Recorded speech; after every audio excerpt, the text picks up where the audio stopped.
কিরে আপলা তুই এবার কোন দিন মেয়ে হয়ে গেলি কই একটা গিরে গুলো সে সিলেম কইলাম চুপ থাক।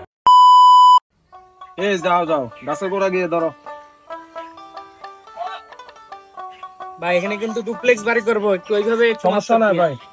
রে বড় মেয়ে বিদেশ তুন দেশ আইবার তুন দান দানি সব বন্ধ হয়ে গেছে, পকেট খরচটা কিন্তু হয় না। কি যে একটা বিহুদ আছে মেরে লই। কি রে বড় মেয়ের রাস্তা লাগে জমিটা মাফি টাফি কি করতে আছে? যাই তো আব্বার কাছে কইতে হবো। না না তাড়াতাড়ি যাইতে হবো।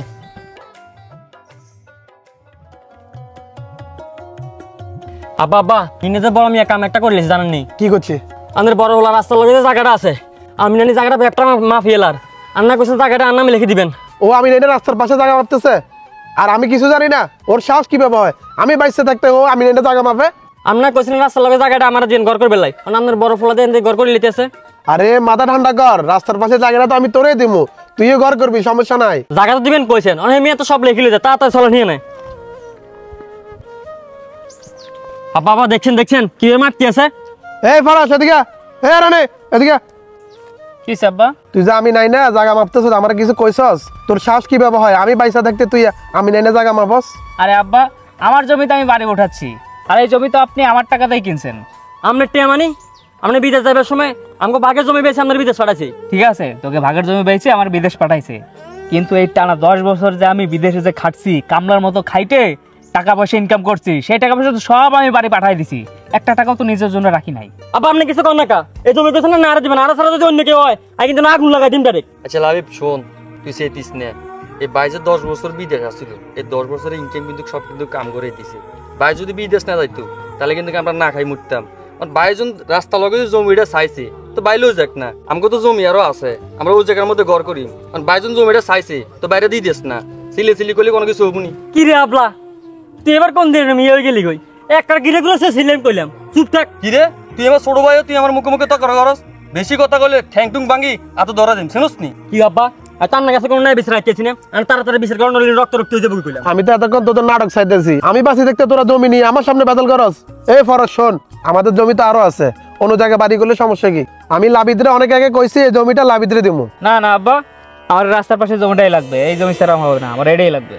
আব্বা আর জমি এটা লাগবো আর জমি অন্য কোনো দিল হইতো না।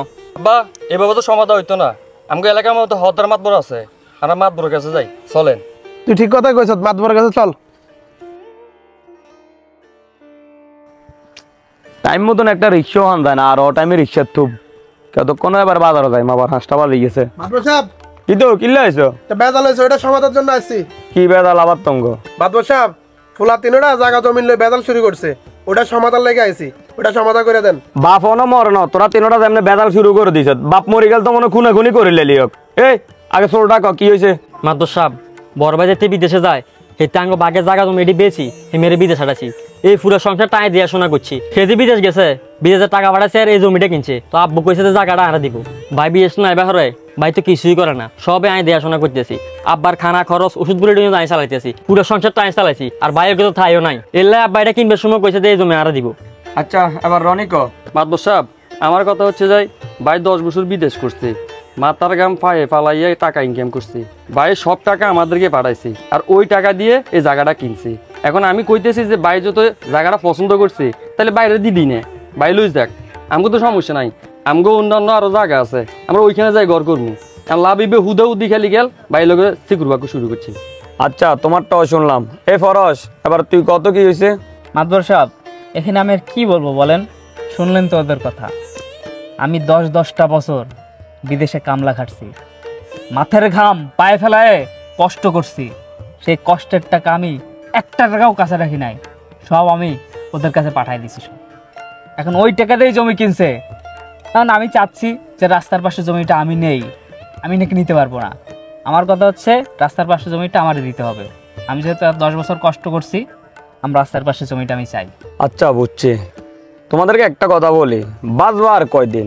তোমরা বাপ বাঁচি দেখতে এখনো তোমরা জায়গা জমিলে বেদাল লাগাই দিছ, বাপটার দিকে একটা বার তাকাইছো, 2 দিন পরে বাপটাও কবরে যাইবো।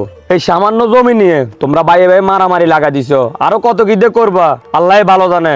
শোনো তোমাদেরকে একটা কথা বলি, এই জমি নিয়ে কোনো বেদাল করবা না, তোমরা তো আর এই জায়গা কোনো বিক্রি করবা না, তোমরা তো এখানে থাকবাই। তাহলে ঘর এখানে দিলেও ঘর হবে, ভিতরে দিলেও ঘর হবে। তোমরা ভাইদের মধ্যে কোনো বেদাল করিও না। তোমরা ডিসিশন নাও কি করবা। আমার দোষ সব বুঝতে পারছি। ঠিক আছে, ছোট ভাই যেহেতু জমিটা চাইছে, ছোট ভাই নিক, আমি এই জমি নেবো না। না না মাদর সাহেব, এই জায়গা লাগতো না। ভাই বিদেশ কষ্ট করে টিয়ে হাড়াই জায়গা কিনছে, এই জায়গা বাইরে না, আমি আর ভুল বুঝতে পারছি। মাদ্দর সাহেব, এই জায়গাটার পুরোপুরি হক হয়েছে বড় ভাই, আর আমি চাই যে এই জায়গাটা বড় ভাই এনে। তাহলে তো সবাই সবার ভুল বুঝতে পারছে, তো আপনি কি বলেন? আমি আর কি বলবো মাধব সাহেব, আমার এক ফাঁক খবরে গেছে গা। আপনারা যা ডিসিশন নেন ওইটাই আমি মানি। ঠিক আছে, তাহলে তো সমাধান হয়ে গেল। আপনারা বাড়ির দিকে যান, আমি আবার বাজারে যাইতে হবো।